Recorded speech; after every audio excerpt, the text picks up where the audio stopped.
7. Deus, aleluia. Glória a Deus.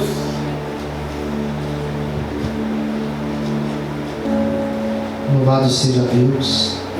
Aleluia.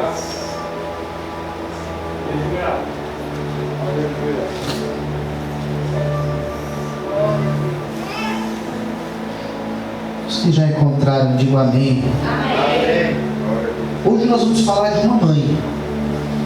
Está em Lucas 7, versículo 11. Hoje é dia das mães, né? Eu preciso falar um pouco de uma mãe aqui. Versículo 11 diz assim: aconteceu um pouco depois ir ele à cidade chamada Naim,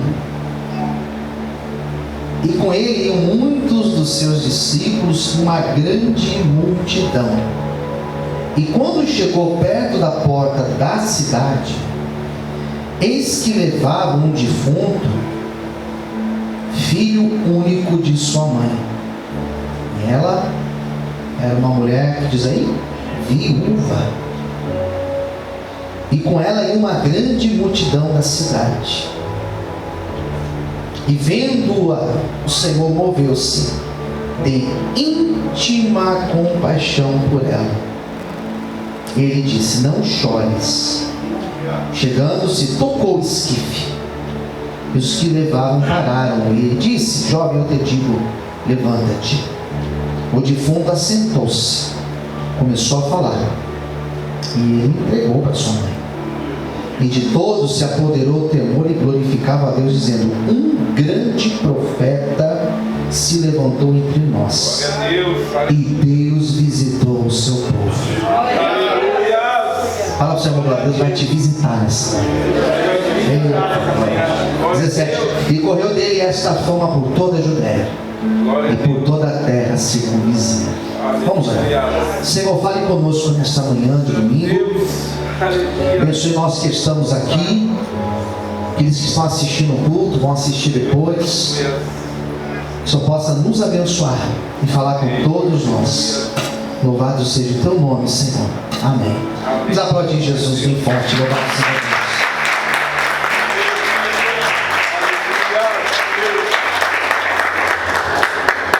Hoje nós vamos falar de uma mãe. E a Bíblia, ela é cheia de mães. Várias mães. Poderíamos falar de Eva, poderíamos falar de Sara, as matriarcas, né? Sara. Poderíamos falar de Rebeca. Poderíamos falar de Raquel, Ana. Poderíamos falar tantas mulheres, mãe de Moisés, Joquebede. Mas de tantas mulheres que a Bíblia mostra que foram mães, algumas são anônimas. Algumas viúvas, algumas mulheres que são citadas, que viveram um milagre de ver os seus filhos recebendo algo de Deus. E hoje Deus colocou no meu coração falar de uma mãe que a gente não sabe nem o nome dela. O que nós sabemos sobre ela? O que o texto diz. E essa história que eu li para vocês, os outros evangelhos nem contam essa história. Mateus não contou, Marcos também não, João também não. Somente aqui aparece essa história, mas ela é importante. Lucas, ele é um evangelho diferente dos outros, e quando você começa a ler com mais atenção, você percebe que Lucas, ele mostra Jesus com esse olhar humano, diferente de João. João fala de Jesus como verbo, Logos, o verbo que encarnou e habitou entre nós, o Deus que habitou entre nós. Então em João você percebe uma outra perspectiva, diferente de Mateus também, porque lá em Mateus, quando mostra Jesus como filho de Davi. Já viu essas passagens? Filho de Davi. Porque Mateus, quando ele escreve Jesus para judeus. E era importante mostrar Jesus para os judeus como Jesus descendente de Davi. Então Jesus é demonstrado como filho legítimo da descendência de Davi. Você lê Marcos, é diferente. Marcos mostra Jesus como aquele servo que veio para servir e não para ser servido. Lucas mostra Jesus como um homem. A genealogia de Jesus começa lá em Adão, o primeiro homem. Por isso que é diferente esse evangelho. E as características que o evangelho mostra de Jesus são características humanas. Interessante. Aqui mostra Jesus sentindo compaixão, sentindo a dor de uma mulher. As mulheres em Lucas, o evangelho ele é mais feminino, sabia disso? De Lucas. Ele mostra várias mulheres, várias. E aqui tem uma. Não tem um nome, uma pena que a gente não sabe o nome dela. Nós sabemos de onde ela vinha. Ela não era do centro, ela era do interior. Ela era de um lugar pequeno chamado Naim. E esse lugar chamado Naim, nós temos praticamente nada de informação. Sabemos que era um lugar pequeno, distante, uma cidade, um vilarejo. Jesus diz aqui que ele passa por Naim. A Bíblia não mostra ele indo lá em Naim outras vezes, diferente de Jericó, que é citado ele indo lá em Jericó, diferente, por exemplo, de Cafarnaum, que era onde ele morava, diferente do Mar da Galileia, que ele foi muitas vezes, Jerusalém, onde ele foi várias vezes. Naim foi apenas uma vez. E quando ele vai em Naim, diz a Bíblia que ele não entra na cidade, ele passa na porta da cidade. E Jesus passou naquela porta na hora certa. Hora certa. Jesus sempre chega na hora certa. Às vezes nós achamos que ele está atrasado. Às vezes nós achamos que está demorando.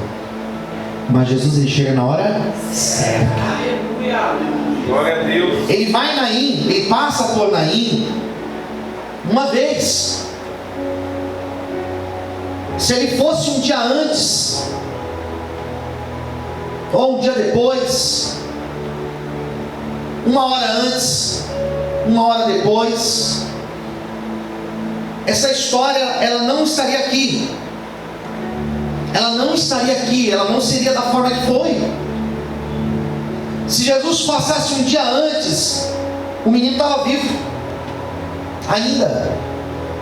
Se ele fosse um dia depois, o menino já estaria enterrado. Se fosse uma hora antes, o menino estaria dentro da cidade ainda. Se fosse uma hora depois, ele já estaria sepultado. E aquele encontro não iria acontecer. Queridos, a Bíblia ela mostra diversas pessoas que tiveram encontro com Jesus, encontros que transformaram, encontros que mudaram a forma de pensar, encontros que levaram pessoas a saírem de uma condição miserável. O exemplo que eu tenho para citar é o do cego de Jericó. Estava numa condição miserável e no dia que se encontrou com Jesus, mudou a vida. Pessoas que eram paralíticas e quando se encontraram com Jesus, se ergueram e foram curadas. Pessoas que estavam frustradas e quando se encontraram com Jesus, tiveram as suas frustrações curadas.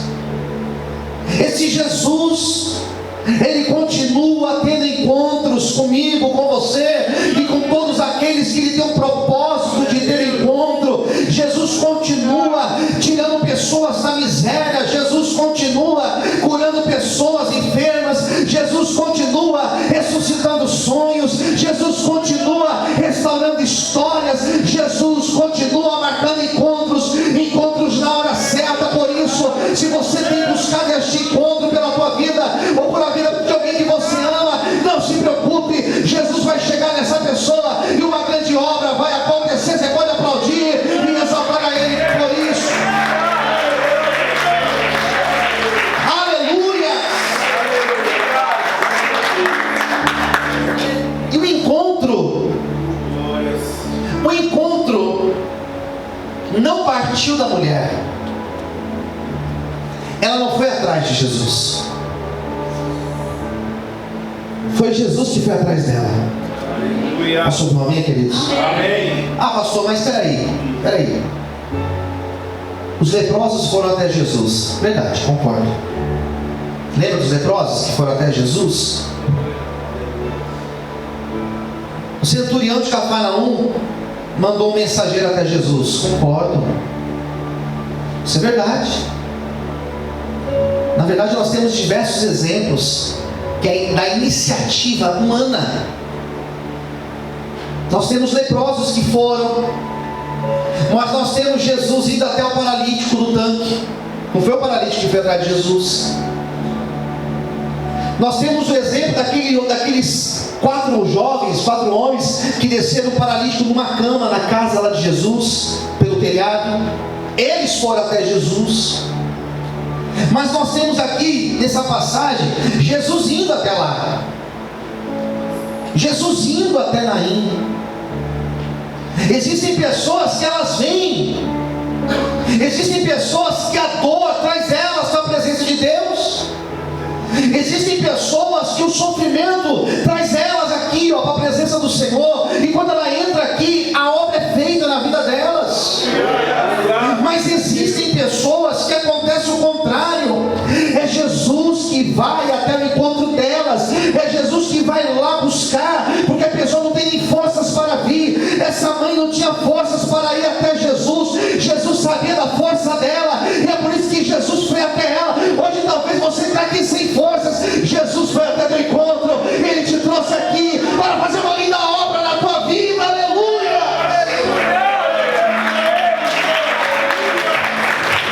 Aplauda o Senhor, queridos. Aleluia!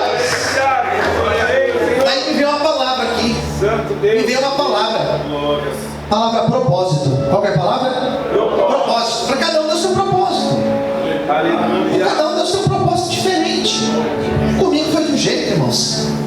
Com você foi de outro. Nosso testemunho é diferente. Nosso testemunho é diferente. Já parou para pensar? Você que é casado, teu testemunho talvez é um, da esposa é o outro. Talvez vocês tiveram um encontro com Jesus em ocasiões diferentes, ou talvez um sofrimento junto. Não sei. Jesus, quando passa em Naim, os cemitérios ficavam geralmente nas portas das cidades. E geralmente as cidades elas tinham muros, e lá de fora do muro ficavam os cemitérios. O povo judeu sempre foi um povo muito ligado a essa cultura de pureza ou impureza. Então você vai ver vários textos, sobretudo em Levíticos, falando o que é puro e o que não é puro. O que você faz se torna impuro, e o que você faz para se purificar.